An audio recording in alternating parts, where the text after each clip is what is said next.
eu sou Mauro Esperanza Neto, sou professor do Departamento de Engenharia Mecânica da PUC-Rio.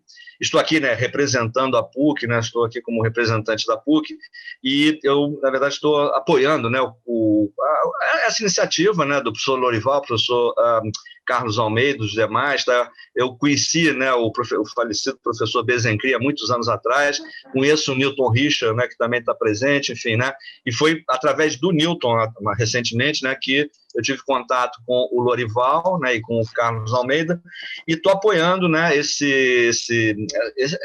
essa área, né, que eles trabalham há anos, né, enfim, né, eu sou no máximo um apoiador, quer dizer, eu vejo a importância, a necessidade dessa área, mas de fato, né, quando eu conversei com o professor Lorival, com o professor Newton Richa, né, eu informei, quer dizer, eu acho super importante, mas de fato, né, não é a minha área de atuação, mas eu vejo, né, a necessidade de todos conhecerem, né, disso aí ser divulgado, enfim, né, e por isso eu estou apoiando, né, dentro da PUC, né, que é uma iniciativa nossa, nós não temos essa área na PUC, né, enfim, então essa iniciativa, né, dos professores Lorival e Newton Richa atualmente, né, enfim, e daí então surgiu também a oportunidade de fazer esse bate-papo, né, por sugestão deles, e, mais uma vez, a ideia é que a gente, né, comece a trabalhar nessa área, não diretamente, né, como eu falei, infelizmente, né, Lorival, não vou passar para a área porque não tem mais tempo para isso, tá?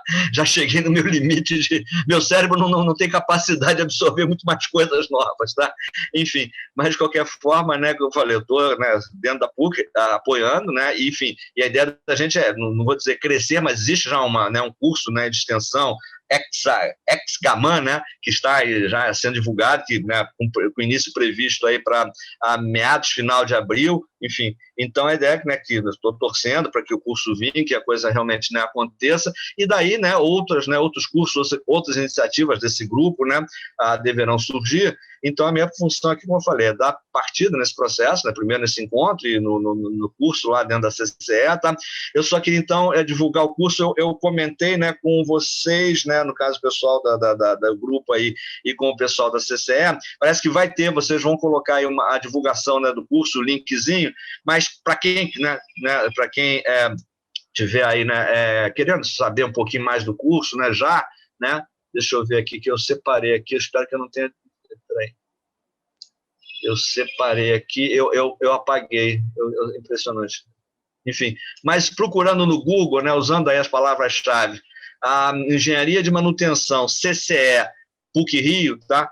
Encontra o link lá fácil, né, do curso, tá? Mas, de qualquer maneira, tá? Vocês vão ter essa informação pelo chat, aí o pessoal da CCE vai disponibilizar o link para vocês, tá?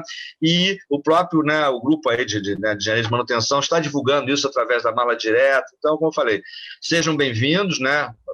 Inicialmente, né, os responsáveis aí por esse bate-papo, né, e a vocês aí, o pessoal que está assistindo, né, a turma que está assistindo, né, aproveitem. Acho que, na verdade, esse encontro é para vocês, como eu falei, né, dada aí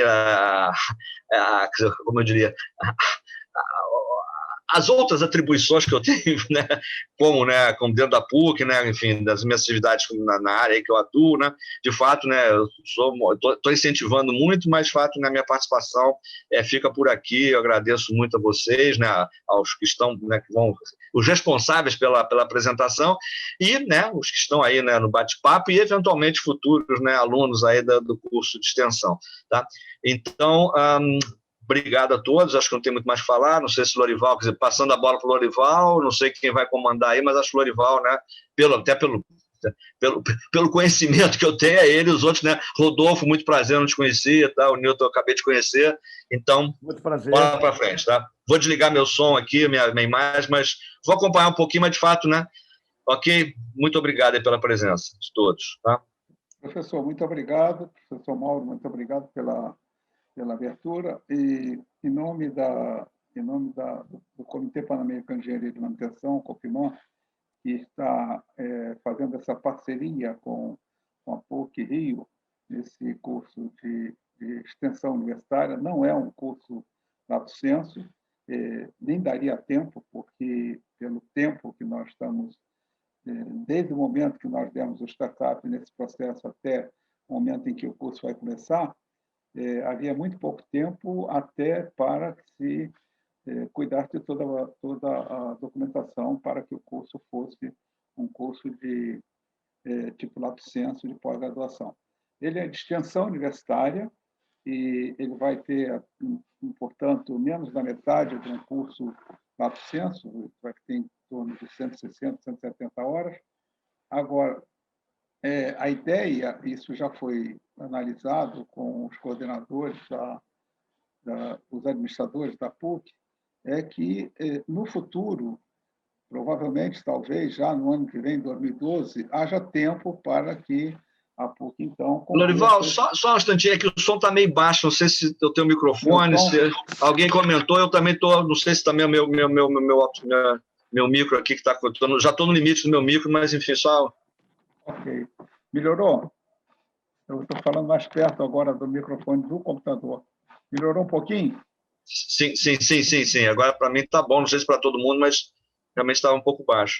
Bem, então, como eu dizia para vocês, esse curso é um curso que está sendo feito em parceria pelo Comitê Pan-Americano de Engenharia de Manutenção, portanto, ele tem uma chancela internacional, esse comitê ele agrega todos os engenheiros de manutenção do continente, desde o Canadá até a Argentina, e a PUC, que se motivou muito, se estimulou muito com esse curso, e colocando aí o nosso querido professor Mauro Esperança como nosso coordenador acadêmico.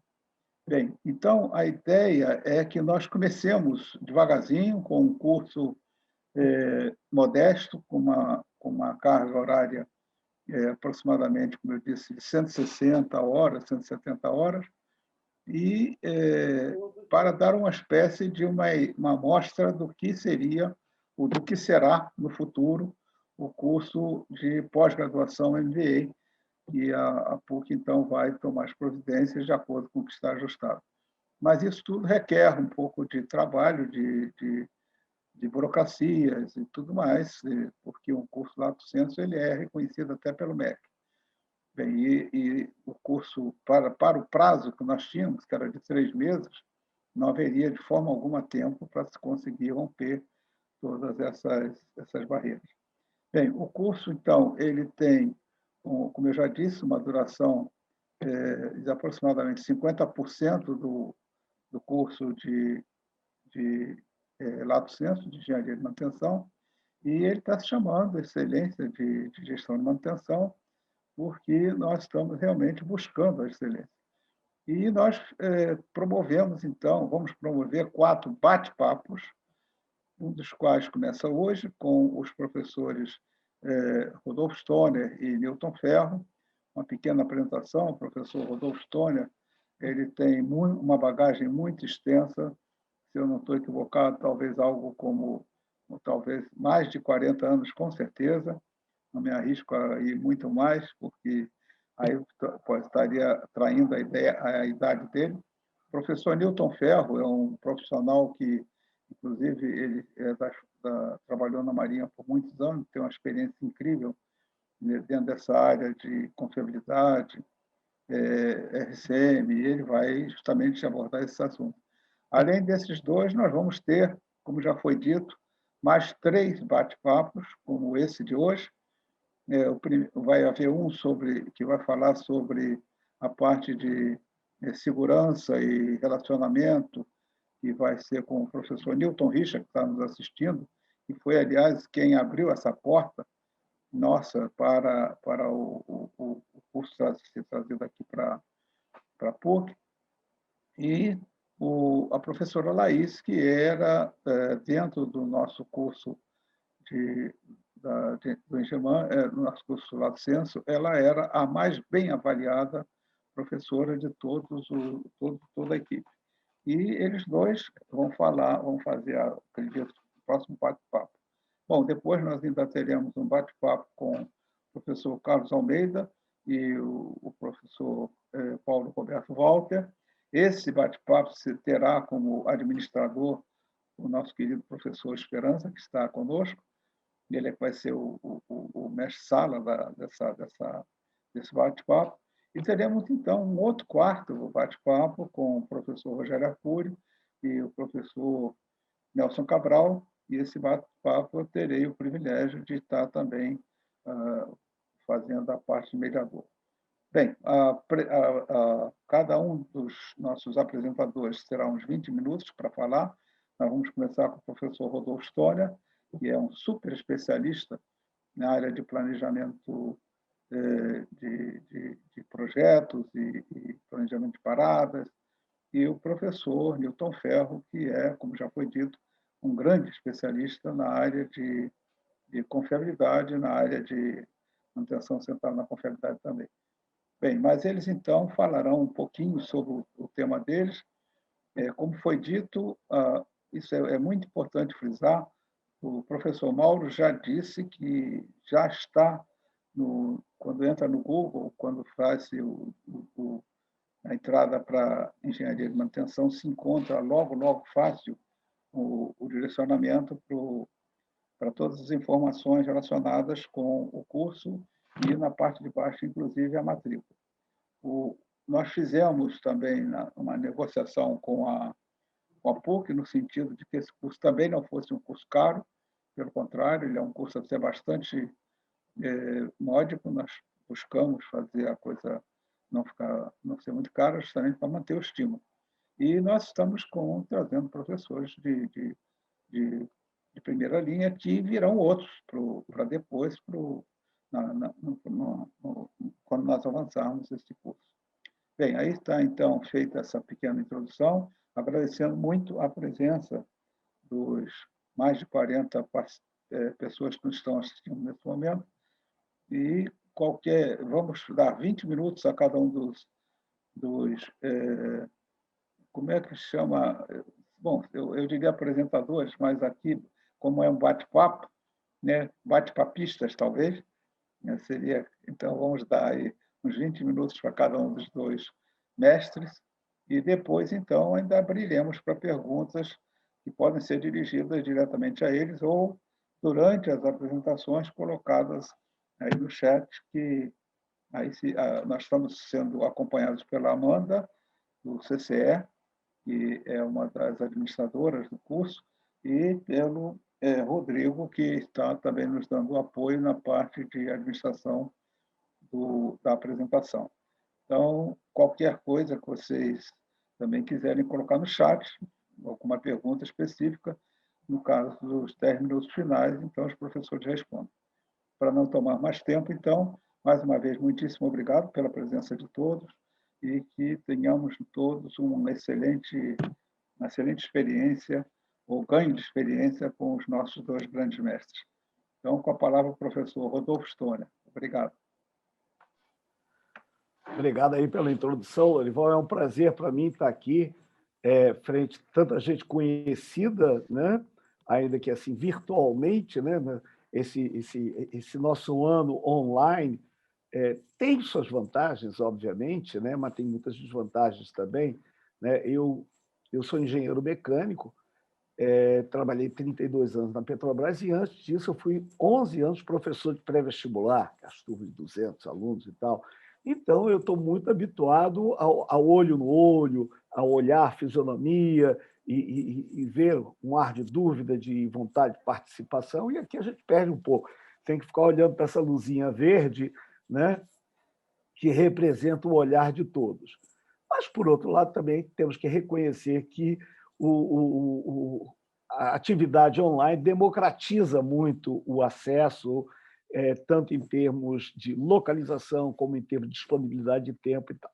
Bom, então eu sou engenheiro mecânico, fui 32 anos da Petrobras, dos quais 20 anos aqui no Rio, na Reduc, onde coordenei muitas paradas de manutenção, da ordem de 35 paradas de manutenção, e depois fui gerente de manutenção de equipamentos estáticos. Depois eu migrei para a área de engenharia, fui para aquela famosa refinaria de Pasadena, fiquei lá quase 4 anos como gerente de controle do projeto, e aí o projeto não vingou, foi concomitante à descoberta do pré-sal, então, né, foram desviadas as prioridades para o pré-sal, que é correto, apesar de lamentar não ter construído aquela ampliação. Depois fiquei 4 anos, tá, como gerente de empreendimentos na refinaria Premium, saí um pouco da área de mecânica, fui gerente do contrato de terraplenagem. Depois eu fui para a RPBC, no comissionamento do hidrotratamento de diesel. Aí fui para a Renest, fui gerente das obras de extramuros, né, lá em Pernambuco, e aí me aposentei em 2016. Depois de 11 anos de professor de pré-vestibular, 32 anos de Petrobras, e ato contínuo eu fui convidado pela Deloitte para ser consultor no PMO, né, no Project Management Office, da ampliação da refinaria de Talara, no norte do Peru. Um lugarzinho perdido no meio do mapa. Tem até peruano que não sabe direito onde fica. Tá? Mas foi uma experiência muito boa. Voltei aqui em dezembro de 2019, ia descansar um pouco antes de cair na vida de novo, e aí veio a pandemia, e aí tudo meu agora está sendo online, treinamentos, palestras, eventos, contatos. Né? Muito bem. Essa minha história profissional me foi muito grata porque permitiu convergir duas vertentes, a manutenção e projetos.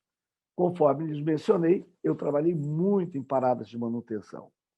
E a parada de manutenção, apesar de, obviamente, ser um evento da manutenção, ela tem características muito próprias, tem características de projeto. Por exemplo, enquanto o planejamento da manutenção é baseado em prioridades, disponibilidade de recursos, o planejamento de um projeto, né, ele tem início, meio, fim, tem interdependências, é todo suscetível de ser criada uma rede de dependências, né, a rede PERT e tal. Então, tem características de projeto. Porém, por outro lado, é um projeto muito diferente, porque enquanto um projeto, como a gente chama de greenfield, né? Quer dizer, começando nada, terraplenagem, estruturas, né? Montagem eletromecânica, teste, comissionamento e tal. E aí você tem um longo tempo de planejamento, porém também um longo tempo de execução, de anos. Né? Em uma parada de manutenção, você tem sim um longo planejamento, porém a execução é curtíssima. A execução por vezes, 20 dias, dependendo do tipo de unidade, de planta, por vezes 30, 40 dias, mas sempre um período muito curto. Então, o que faz com que a necessidade de um planejamento muito acurado seja fundamental. E o acompanhamento também. Não dá para você, por exemplo, perder 1, 2 dias, porque isso aí já é 10% da parada. Né? Então, você tem que estar o tempo todo controlando e atuando para corrigir os desvios. Então, tem essa característica. Além disso, a característica, a parada, né, que faz com que seja um evento bastante desafiador, toda nova parada, que é o fato de que, quando nós temos um projeto, obviamente, uma das áreas de conhecimento da gestão de projetos é o gerenciamento de riscos. E risco é definido como uma condição incerta que pode trazer um resultado positivo, né? Tá? Os riscos positivos, né? Que são as oportunidades, ou negativos, seriam as ameaças, né? Aos objetivos do projeto. Perfeito. A definição está certa. Em uma parada de manutenção, isso também existe, mas eu diria que se torna um pouco mais conflitiva porque você está fazendo parada em uma unidade que já opera. Enquanto você, ao trabalhar com um projeto, você vislumbra riscos futuros, como uma condição incerta, como diz a definição, e que pode afetar os ganhos potenciais que você terá lá na frente, em uma parada de manutenção, esta unidade já opera.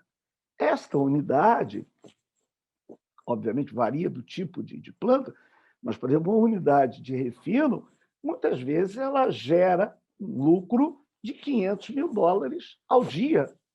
Então, 1 dia, 2 dias, 3 dias, isso é uma enorme perda. Então, na parada, os riscos são mais factíveis, se sente mais os riscos. E, obviamente, a aversão à perda é muito maior do que a aversão ao risco. porque o risco ainda é uma possibilidade, a perda não. A administração da unidade, da planta, está vendo, eu estou deixando de faturar $500 mil por dia, ou valor que seja, enfim, mas sempre significativo. Então, é um evento muito curto, com necessidade de um controle muito intenso, e aí entra um choque, né? Digamos assim, uma diferença cultural entre a manutenção e a operação. A manutenção, por saber das dificuldades de execução, dificuldades em termos de SMS, você tem um enorme contingente em uma área digamos assim, 1 hectare, mais ou menos, que é uma unidade de processo, você tem lá, por vezes, milhares de pessoas, trânsito de máquinas, movimentação de peças. Né? Então, existe um risco potencial muito grande, risco de SMS, risco de atraso, risco de retrabalho. Quando você tem aquele mundaréu de gente trabalhando numa área, todo mundo muito perto, por exemplo, qualquer flange aberto tem uma misteriosa atração por parafusos, estojos, porcas, luvas, até capacetes. Né? E aí, muitas vezes, na partida, opa, vai para o filtro da bomba, tem que parar e tal.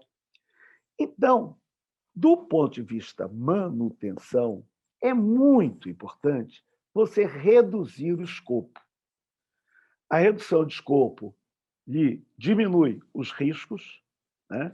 Riscos propriamente ditos de SMS, riscos de atraso, de retrabalho, te permite uma gestão mais focada e te permite, portanto, uma chance maior, uma probabilidade maior de você conseguir cumprir o escopo no prazo, com a qualidade requerida dentro dos custos. Porém, a operação, muitas vezes tem uma visão diametralmente oposta. A operação vê a parada como uma oportunidade de realizar tudo aquilo que ela não conseguiu fazer durante a rotina. Então, tem esses pontos de vista conflitantes. E aí é necessário, né, atingir um consenso, fazer mostrar à operação que não é prudente você executar tudo aquilo que ela quer, que se deve executar na parada tão somente aquilo que não possa ser executado na rotina.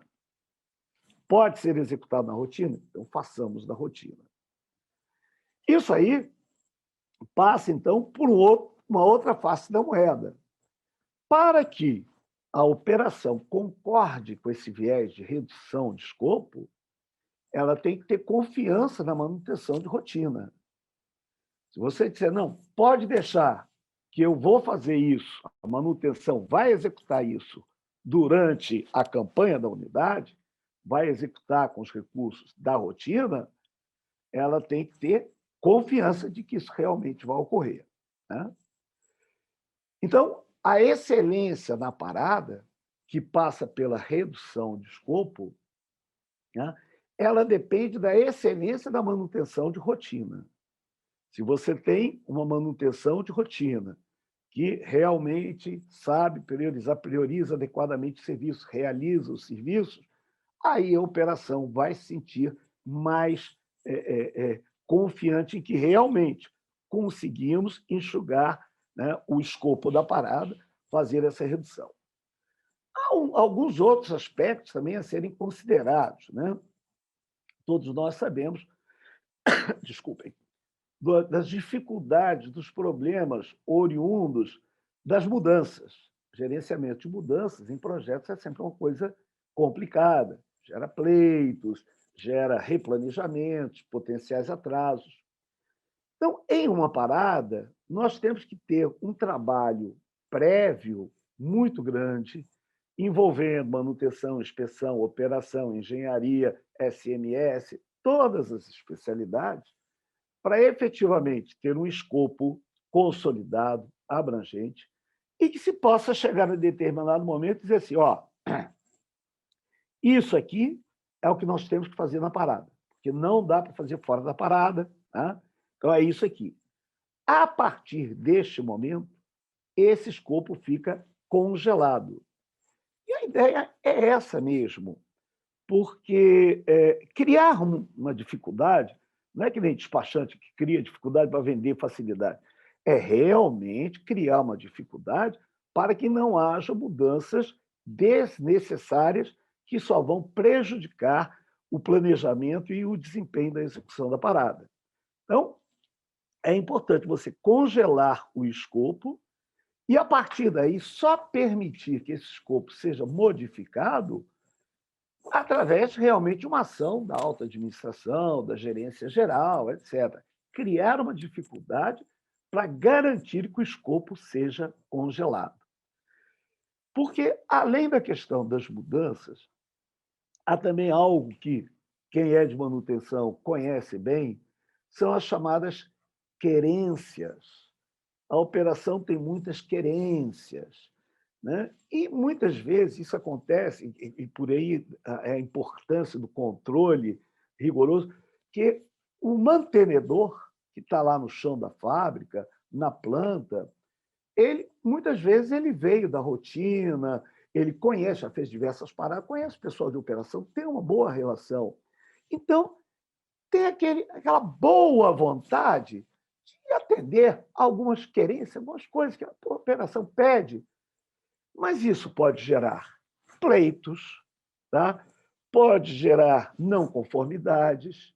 Um exemplo típico que ocorreu em uma parada na qual eu trabalhei, que eu coordenei, havia no pipe rack diversas linhas de 16 polegadas, 20 polegadas, e tinha um dreno, né? Uma tubulação de drenagem que ia até a canaleta, e um dreno lá em cima. E o operador chegou e pediu assim, pediu não a lista de serviço da parada, pediu assim informalmente. Aí, camarada, olha só, cada vez que eu tenho que drenar, eu tenho que subir essa escada de marinheiro aí, para abrir aquele dreno. Os caras não pensam, por que não bota aqui embaixo? Aí o mantenedor, tá bom, né? São amigos e tal, um busca facilitar a vida do outro, deslocou, tirou o dreno daqui e botou ali. Tá? Bom, um dreno de uma linha de, digamos, 20 polegadas é algo que você usa toda hora. O que aconteceu? Quando alguns meses passados foi necessário drenar aquela linha, você tinha um trecho de cerca de 6 metros com fluido parado e que, obviamente, ao longo desses 6 meses, endureceu, congelou. Então, por sorte, não foi uma drenagem necessária por uma emergência. Realmente era necessário drenar a linha, mas perdeu-se tempo, teve que se meter vapor para aquecer e tal, até conseguir. Então, tudo tem que ser muito bem pensado, né? Essas querências devem ser evitadas. Então, o escopo realmente tem que estar muito bem consolidado. Qualquer serviço que, por vezes, né, se imagina que seja fácil, como é esse caso dessa querência desse nosso amigo operador, gerou, né, grandes problemas em um determinado momento, que poderiam ter sido piores. Tá? Se a necessidade fosse de drenar por uma emergência, aí poderia ter dado um resultado pior. Né? Então, temos que ter muito cuidado com isso. Além disso, essas pequenas querências, normalmente elas são muito informais e normalmente não são registradas. Portanto, elas frequentemente, eu diria que quase sempre, não vão para o as-built. São modificações de campo que o cara fez e não vão para o as-built e, mais tarde, quando você tem que fazer uma movimentação, tem que instalar uma nova linha, uma válvula, alguma coisa, você, de repente, se depara com um obstáculo que não estava previsto nos desenhos. Tá? Por isso, inclusive, quando falamos de projetos, muitas vezes nos referimos, né, a lições aprendidas, né, boas práticas, e, mais além, temos as VIPs, as Value Improvement Practices, as práticas de incremento de valor. E uma VIP muito recomendada para projetos de manutenção, paradas de manutenção, é o levantamento 3D prévio à parada, principalmente em unidades antigas, como as que eu tive oportunidade de trabalhar. A Reduc, por exemplo, é bastante antiga. Tá? A Reduc foi fundada inaugurada em 1960 e pouco, então já é velhinha. Aí eu fui para a refinaria de Pasadena. Pasadena, então, foi qualquer coisa. Pasadena foi de 1922. Tá? E daí depois eu fui para a refinaria de Talara.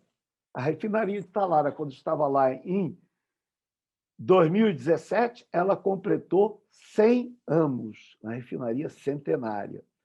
Então, são refinarias, e são muitas as instalações que padecem desse mal, de não ter os seus desenhos atualizados. Então, uma lição aprendida, uma VIP, tá? Recomendada para paradas de manutenção, principalmente em unidades já mais antigas, é você fazer o levantamento 3D, gerar aquela nuvem de pontos para poder ter os desenhos atualizados e evitar percalços. E esses percalços, ou vêm de modificações que não foram registradas, para as quais não foram feitas as-built, ou então um erro, uma falha, pela qual muitos de nós, por vezes, temos que nos penitenciar. Né?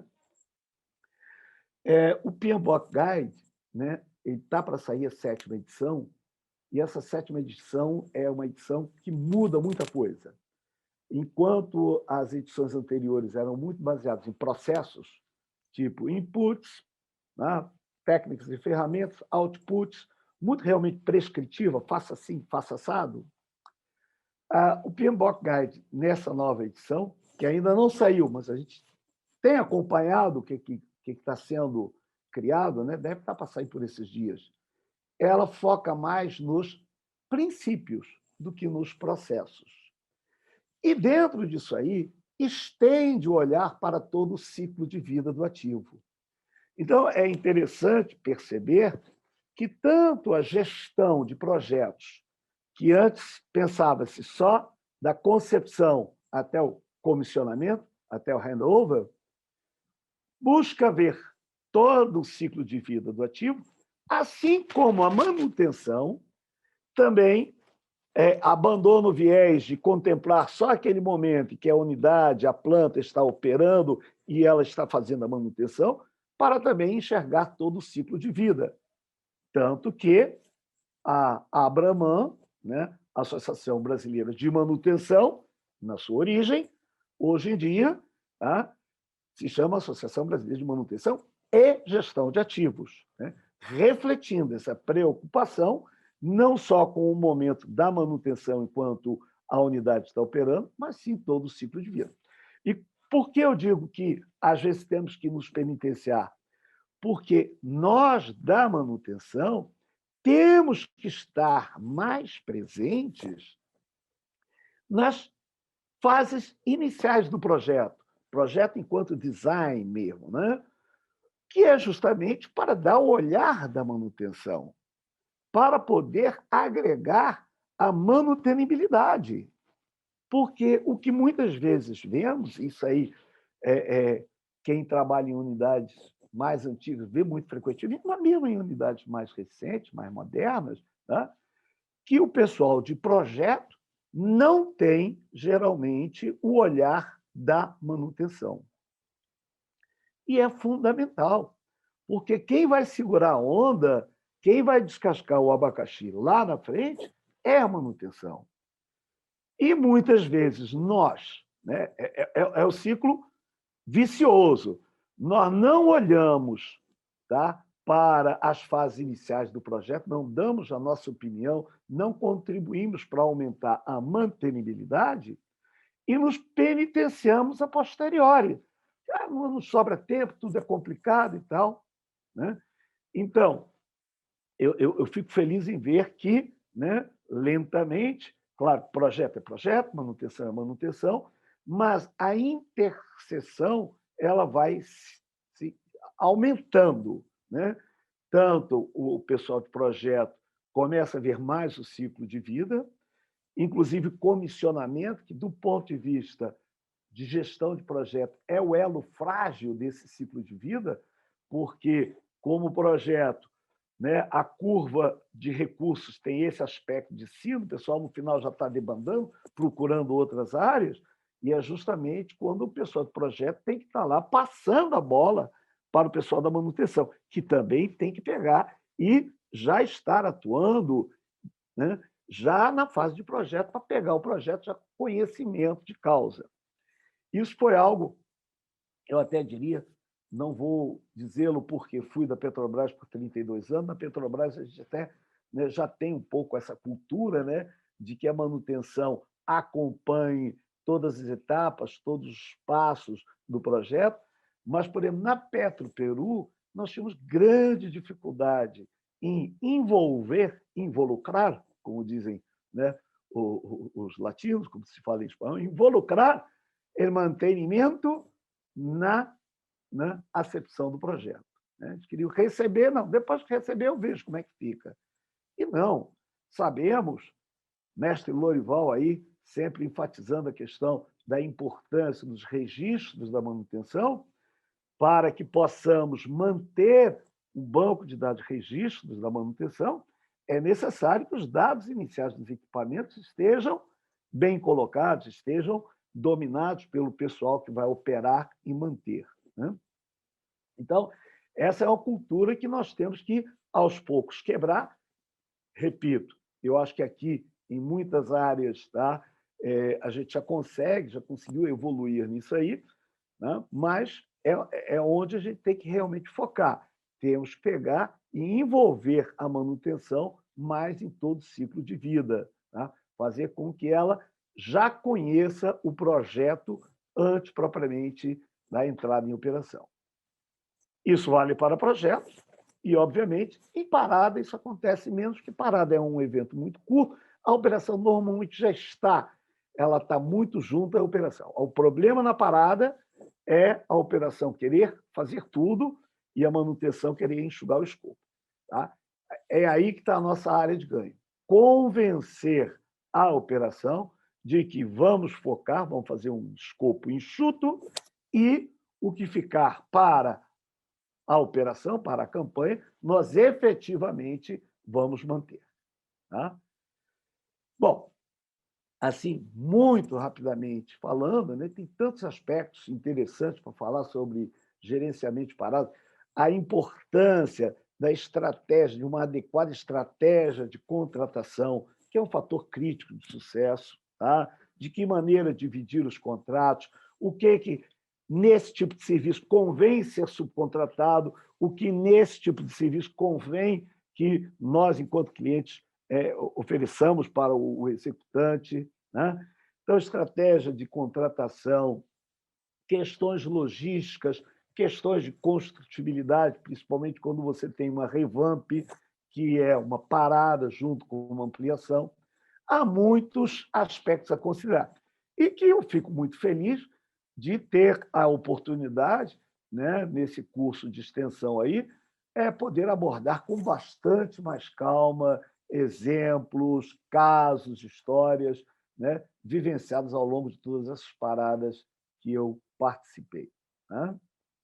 Então, eu não quero passar o tempo, estou aqui monitorando, deu aqui uns 24 minutos, acho que 4 minutos aí ainda é admissível. Vou passar a palavra para o Nilton Ferro, né? E ao final a gente fecha aí, né, com o apoio aí do Lorival, ver quais são as perguntas. Tá? Queria reiterar mais uma vez o prazer de ter estado aqui com vocês, né? Rever muitos de vocês, né, ainda que virtualmente, e conhecer muitos dos outros que espero conhecer quando do curso de extensão. Bom, aproveitando então a deixa do professor do engenheiro Rodolfo Stoner, né? Para mim é uma satisfação estar aqui no meio dessas feras todas, tá? E eu vou falar um pouco sobre confiabilidade, né? Meu currículo está colocado aí, tá certo? E como nós vamos falar sobre bate-papo, eu vou tentar dar uma abordagem diferente. E eu queria começar falando sobre 3 coisas da sabedoria popular, né? A primeira diz o seguinte: de médico e louco, todos nós temos um pouco. Ou seja, todo mundo chega, se alguém está com resfriado, está com uma doença, alguma coisinha, toma esse remédiozinho que, bom, toma esse aqui lá que é bom. Por que isso aí? Vamos fazer uma analogia com a manutenção. Tá? Todo mundo acha que entende manutenção, porque tem o seu carro, sua viatura lá, eu vou trabalhar porque eu entendo da manutenção. E, às vezes, a coisa não é bem assim. O segundo provérbio aqui que eu gostaria de falar é o seguinte: de boas intenções, o inferno está cheio. Né?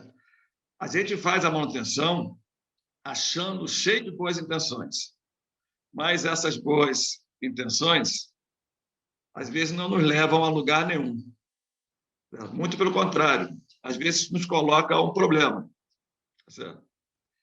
E o terceiro da sabedoria popular é que filho feio não tem pai.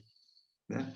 Quando nós temos qualquer problema com o ativo, a gente sempre joga a culpa do outro. Então, como o Stoner falou, né? É a famosa briga da manutenção com o pessoal da produção, mas aí tem o pessoal de compras, né? O pessoal do abastecimento, tem o pessoal da engenharia. Ou seja, na hora que dá errado, ninguém é o culpado, mas procura-se sempre um culpado. Então, é interessante a gente evitar que as coisas deem errado. Certo? E eu vou pular agora um pouco depois das 3 sabedorias populares, que foi de médico e louco, nós temos um pouco, das boas intenções, o inferno está cheio, que filho feio não tem pai. E vou falar um pouquinho sobre o afogamento. Né? Graças a Deus, eu nunca me afoguei, graças a Deus, mas a gente vê na literatura que o afogamento, normalmente, ele tem 3 etapas. A primeira é a angústia, a vítima está lá preocupada, lá tentando se debater, né? E fica angustiada, de repente, porque não tem a destreza na forma de nadar. Depois vem o pânico, ela começa a ficar desesperada porque sabe que não vai conseguir sair dali, fica preocupada. E, por fim, ela se submerge. Por que eu estou falando isso? Estou falando isso pelo seguinte: eu, na Marinha, eu fui por bastante tempo lá na área dos fuzileiros, né? Eu fui chefe do departamento de manutenção. Então, nós fazíamos as rotinas de manutenção para as unidades, para os batalhões poderem utilizar. Mas, então, nessa época, eu ainda não tinha feito nenhum curso nessa área de manutenção. Então, eu estava mais para aqueles de boa intenção, o inferno está cheio. Né? Então, o que acontece? Eu sentia o seguinte: eu tentava utilizar alguma coisa, utilizar o bom senso, mas nem sempre aquilo ali dava certo. Né? Então, a primeira coisa que eu quero mostrar para vocês é o seguinte: nós estamos fazendo essa apresentação, estamos mostrando a importância, mas é a necessidade do conhecimento. É importante que vocês tenham esse conhecimento, que ele é adquirido a partir da academia, no nosso caso aqui da PUC, e a partir deles vocês vão saber o que adotar. Então, não correrão o risco nesse problema conforme eu falei para vocês, do afogamento. O nosso país, né, não só o país como o mundo, por causa da Covid, etc., estamos tendo muita crise. Então, é nessa hora da crise, realmente, que a gente tem que saber o farol, onde seguir, onde chegar. Tá? E a grande pergunta é: qual seria a missão da manutenção, né, num contexto de crise e oportunidade? Talvez, como resposta, queria passar para vocês, foi o seguinte: é simples, basta não ter uma visão míope. Essa visão ela tem que ter um foco abrangente na gestão de ativos. Então, isso é muito importante. Isso é muito importante pelo seguinte: o ativo ele tem algumas características que são interessantes. A primeira característica é a relação causa e efeito da degradação, ela não surge instantaneamente. Então, é aquilo: compra seu equipamento novo, você tem uma linha nova para poder trabalhar, a planta está nova.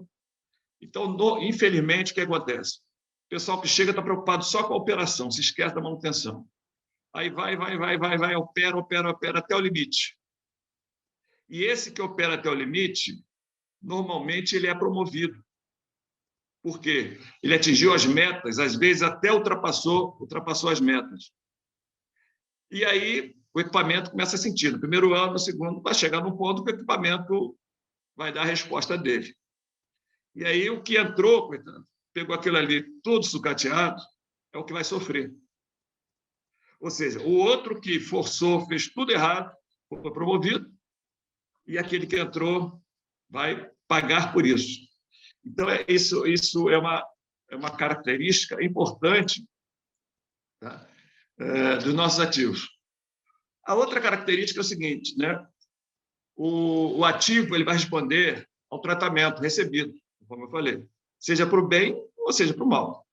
Se eu tratar bem o meu ativo, ele vai me responder muito bem por bastante tempo.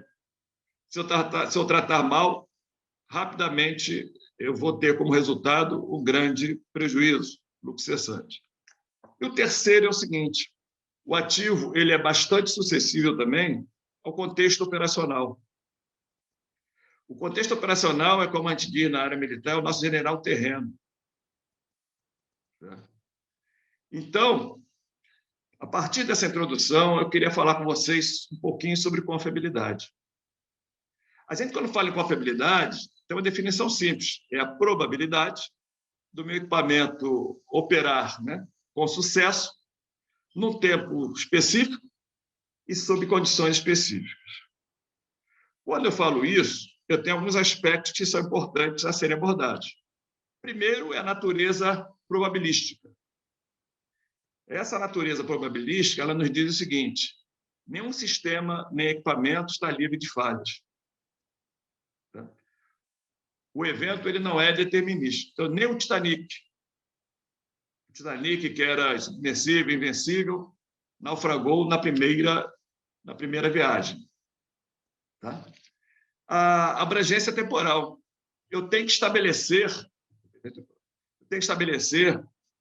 qual período que eu estou calculando aqui a minha confiabilidade. Então, eu posso ter, de repente, conforme o engenheiro Stoner falou, entre as paradas, e aí eu vou estabelecer aquela minha confiabilidade que atenda. A outra é eu definir o que é sucesso e o que é insucesso. Isso é muito importante. Por quê? Porque eu estou tratando de falhas funcionais. E aí, nesse caso, eu tenho que trabalhar em conjunto com a operação. Se eu tenho uma bomba, tá, em que ela tem que me dar uma vazão X, eu não vou esperar, e a operação faz o acompanhamento dessa vazão, eu não vou esperar ele chegar abaixo daquela vazão para poder fazer a manutenção. Eu tenho que ter contato com a operação para que a operação, conforme a vazão vai diminuindo, ou seja, tem alguma obstrução ali, para eu poder fazer a minha intervenção. Né?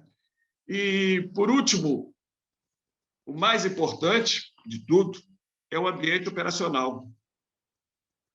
Por que o ambiente operacional é importante? Porque é ele que vai me dizer como está sendo o comportamento dos meus ativos.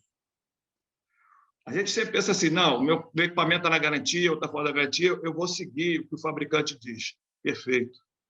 A gente tem que seguir o que o fabricante diz. Apenas o seguinte: o fabricante, quando faz o manual de manutenção, ele está preocupado com o seguinte: ele tem o seu tempo médio de falhas do seu equipamento e ele vai considerar, por isso que o nome diz, tempo médio. Ele não está, de repente, analisando a minha utilização. Mais ou menos, né, vamos fazer um exemplo bem simples. Imagine o seguinte: nós ganhamos na loteria e resolvemos comprar 10 ônibus para trabalhar em 3 linhas. A primeira linha, separei lá 3 ônibus para trabalhar numa estrada que é asfaltada, pedagiada, sem problemas. Separamos mais 3 ônibus para uma segunda linha, que essa segunda linha é uma estrada toda esburacada. E uma terceira linha, que é uma estrada de chão toda empoeirada. Obviamente, o comportamento dos ônibus dessas 3 linhas, ele será distinto. Naquele ônibus que pega a estrada esburacada, eu tenho que dar um reforço em termos de manutenção na parte de suspensão. Naquele ônibus que pega a estrada toda empoeirada, o reforço maior terá que ser na troca de filtro. A periodicidade da troca dos filtros, por exemplo, dos óleos, elas terão que ser menores. Então, esse é um aspecto a se considerar. O fabricante, quando ele me dá o manual, se os 10 ônibus foram comprados, todos eles 0 km da mesma marca, o manual será o mesmo para os 3, para os 10 ônibus. Só que a condição operacional vai mudar o comportamento deles. Então, na nossa disciplina, ou no nosso módulo, vamos dizer assim, da minha parte, uma das coisas que a gente tem que aprender é isso: aprender a identificar o contexto operacional, e, a partir do contexto operacional, eu consegui fazer as minhas inferências em relação à parte da manutenção. Tá? Então, esse é um outro aspecto, realmente, que ele tem que ser considerado. E uma outra coisa que eu queria chamar a atenção, que eu acho que é muito importante, é o seguinte: talvez alguém possa pensar assim, mas para que eu vou ficar fazendo um curso? Para que eu vou entender se eu tenho um aplicativo, se eu tenho um software que faz isso?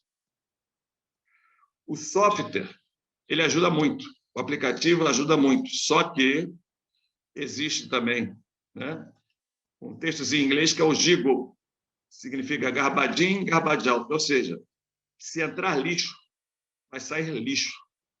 O software apenas vai chegar e processar aquela informação de uma maneira mais rápida, mas o resultado não vai me servir para nada. Daí é importante eu ter conhecimento, eu saber interpretar os dados. Porque se eu não souber interpretar os dados, eu vou achar que aquilo ali que foi dito, que o software me disse, é uma verdade, quando na realidade não é, porque os dados não foram inseridos de maneira adequada, e eu posso cair do cavalo. Um exemplo simples que eu gosto sempre de comentar, tá, foi o seguinte: em 2014, nós tivemos aqui no Brasil a Copa do Mundo. E eu não sei se vocês se lembram, na Copa do Mundo, teve um viaduto que caiu lá em Belo Horizonte. E, além desse viaduto que caiu, eles tiveram que derrubar um outro que estava também sendo feito. Quando foram fazer o levantamento, descobriram o seguinte: faltou ferragem. Faltou ferragem no viaduto. Por isso é que tiveram que derrubar o outro. Então, vocês vejam, uma empresa foi contratada para fazer os cálculos, outra para fazer a parte da fundação, né? Outra para construir, e você tinha a prefeitura em cima, e mesmo assim caiu. E aí, registro, pelo menos informação, foi identificado realmente que foi falta de ferragem. Agora, o pior disso tudo é o seguinte: eu não tenho comprovante, mas a informação, procura daqui, procura dali, é que a quantidade de ferragem que faltou, detalhe, foi de 90%. Ou seja, a estrutura só tinha 10% daquilo que deveria ter. E aí, pior do que isso, é o seguinte: garanto que algum mestre de obras deve ter chegado lá na hora e falado assim, mas vem cá, só isso de ferragem? E alguém deve ter chegado para ele e falado assim, vem cá, você é engenheiro? Então, gente, tudo acontece pelo seguinte: ali foi problema de cálculo. Tá? Alguém colocou os dados no software, o software deu resultado e achou que aquilo ali não soube analisar aqueles dados. Então, talvez os 90% estejam forçados, não sei, tá, se diz, mas, de qualquer jeito, faltou ferragem, problema de cálculo, e aí o viaduto veio abaixo com as vidas que foram perdidas. Tá certo? Então, eu quero mostrar para vocês o seguinte: vocês têm que ter competência, mas competência não no sentido de sermos, vocês não, nós, né?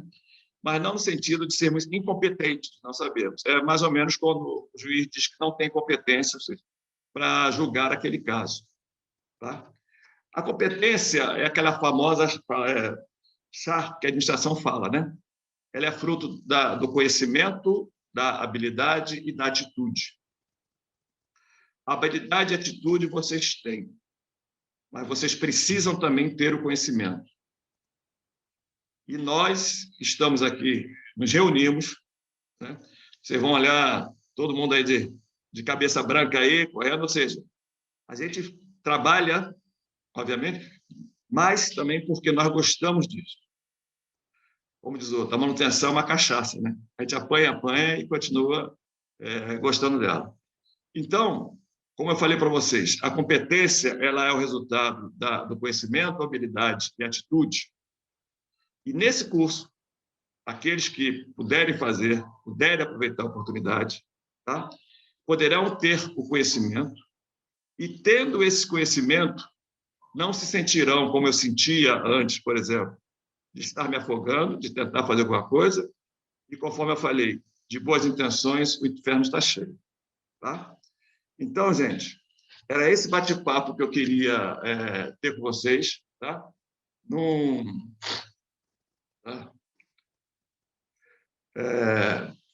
Então, não deixe de aproveitar essa oportunidade. Estamos aqui para ajudar. São professores muito experientes neles, e a maioria, inclusive, eu tive a oportunidade, quando eu comecei lá atrás, de ser aluno deles. Tá? E hoje, para mim, é uma honra, é um orgulho aqui estar junto deles. Tá? Então, eu só queria deixar 3 coisas para o final. Né? A operação e a manutenção, elas devem trabalhar juntos, conjunto, para a gente ter a melhor vida útil do ativo.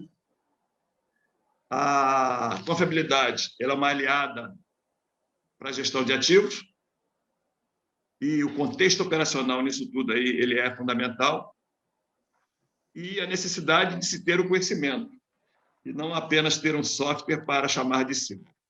Tá? Então, esse aqui foi o meu recado para vocês. Tentei falar uma coisa, e durante o curso, nós, para aqueles que forem, vamos poder falar detalhadamente sobre cada assunto. Muito obrigado. Obrigado, professor Newton. Eu gostaria de fazer 2 colocações, porque uma delas está mais próxima, e foi o seu comentário agora sobre a queda do viaduto. Então, tem um dos nossos assistentes, um dos nossos participantes, diz o seguinte: boa noite. Que essa questão a falta de ferragem não foi por erro do software, mas por causa de outros fatores muito mais graves. Eu acho que ele está se referindo aí ao problema mais humano do que do software. Você podia comentar alguma coisa sobre isso, Nilton? Bom, afirmativo. A primeira, eu gostaria de saber, né, já que acredito que ele tenha trabalhado na área ou conheça alguém que trabalhou na área, né, de quais seriam esses outros fatores.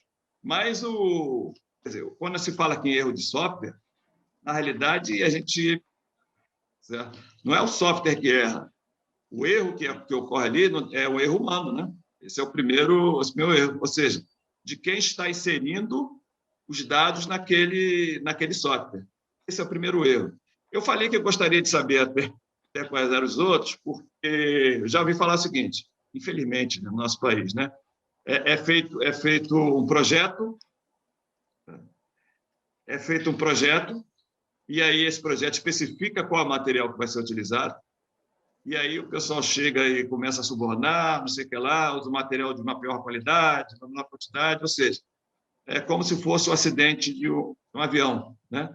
A coisa nunca acontece por causa de um fator único, acontece por causa de uma conjunção de fatores. Aí, ou seja, pega-se um erro aqui, no caso seria um erro humano, pega-se a ganância, no caso de colocar a menor quantidade de material, ou seja, desviando o material que deveria estar entrando ali. Né? Visto que no Rio de Janeiro, por exemplo, tiraram o elevado, uma viga que sumiu e não se sabe como, né? Porque ela era bem grande, né? Ela não era pequena. Tá?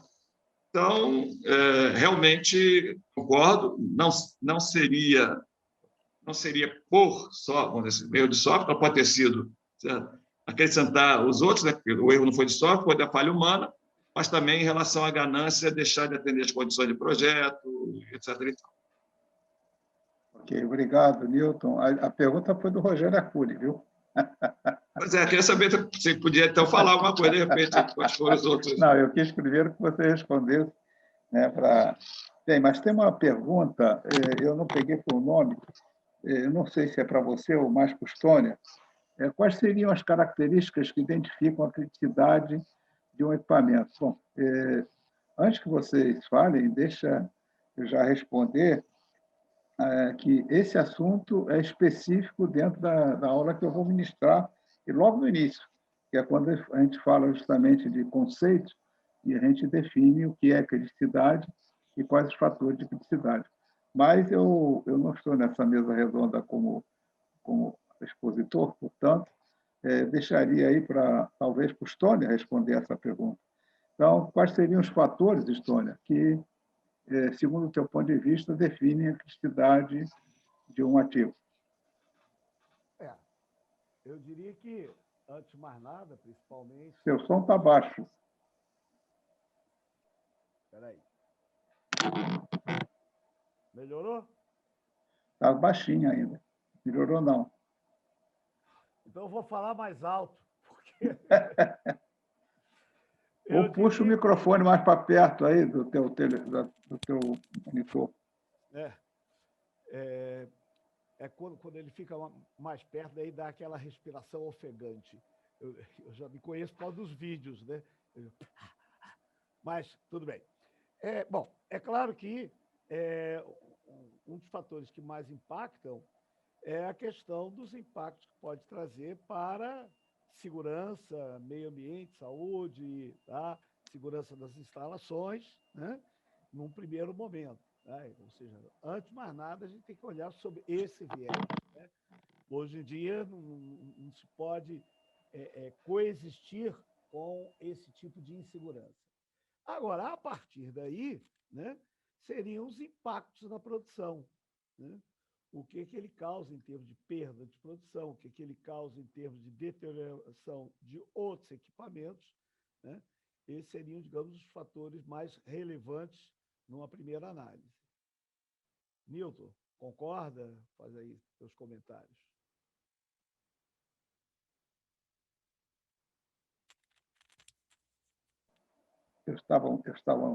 Eu concordo, só que eu colocaria mais dois fatores, né? Você colocou realmente a segurança, um dos 5 fatores, sem dúvida.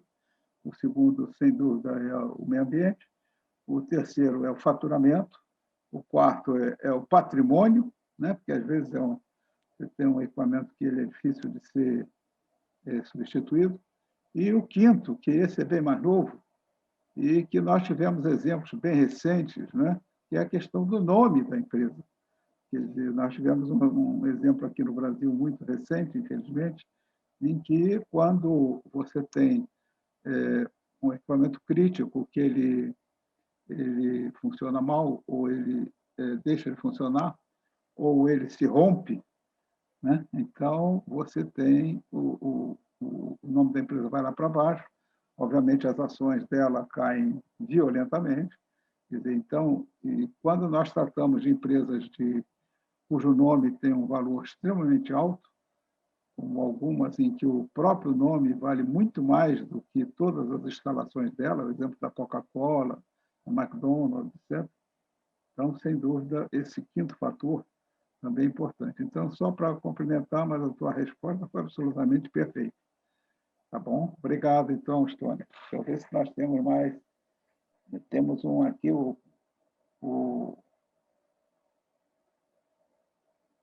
Bem.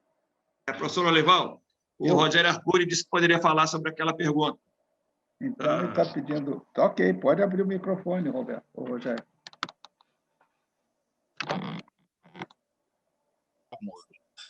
Alô, estão me ouvindo? Estamos.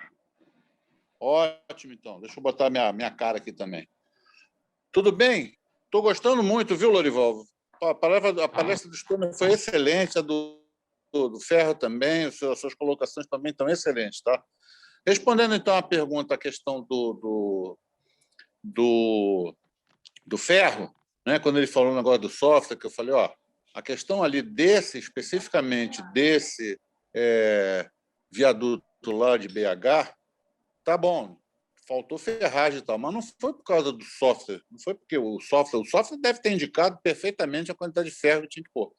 O problema, ele depois tocou en passant no ponto, a questão de suborno, de obra superfaturada. O problema, depois a gente ficou sabendo, né? O problema foi exatamente esse, aquela empreiteira que estava lá, como estava, aliás, em quase todas as obras da Copa, não preciso dizer qual ela foi corrompida, foi subornada, e ali claramente não quis botar a quantidade de ferro que precisava para poder economizar e faturar ainda mais do que ela já tinha faturado, né? Eu acho que o ponto é esse também, quer dizer, essa questão toda de manutenção, e isso depois no meu bate-papo, que eu vou participar junto com você, Lorival, junto com o Nelson Cabral, da questão da sustentabilidade também, só dando uma avant-première, além de tudo isso que vocês já colocaram, de gestão de ativos, participação da manutenção desde a mais tenra idade do empreendimento, desde a fase de projeto, até antes da fase de projeto, até naquele negócio da FEL, né, que você fala tão bem, né, metodologia FEL, desde o carregamento inicial das coisas, né, desde os primeiros pontos de levantamento para o projeto, passando também pela aquisição, especificação, aquisição, conferência de quando chega o material. Tudo, além de tudo isso, tem um ponto na manutenção que não pode tergiversar, não só no empreendimento de manutenção, como em qualquer coisa, que é a questão da ética. Isso é fundamental. A questão do compliance, tá? Que hoje está muito em moda esse termo, né? É a questão da conformidade com as especificações. Isso é fundamental para que uma organização de manutenção se saia bem, uma construção, um projeto, tudo isso, a gente sabe, isso tudo tem que estar inteiramente alinhado com esses princípios, ok? Era isso que eu queria falar. Eu vou desligar aqui o meu som. Obrigado. Você falou aí em questão de compliance. Por coincidência, o Paulo Roberto Walter, que também vai ser um dos tutores, ele vai falar sobre justamente compliance. Bem, ele complementou até aquela resposta da questão da qualidade, quando ele colocou aqui que o nome da empresa e até fez citações de alguns nomes de empresa, né, que contribuem bastante para a importância do processo de um ativo, ou seja, da identificação do ativo como crítico ou não. Então, muito obrigado também, Paulo Walter, pela sua contribuição.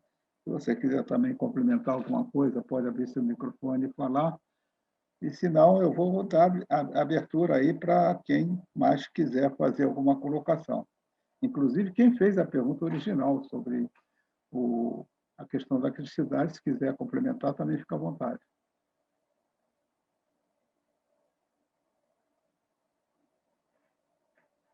Bem, pelo jeito, então, nós não temos mais comentários, nós não temos mais perguntas. Eu gostaria só de fazer uma citação aqui, porque uma das pessoas que está participando foi meu parceiro quando eu escrevi um dos livros, o Dr. Paulo Roberto Poido. Então, muito obrigado aí pelo prestígio.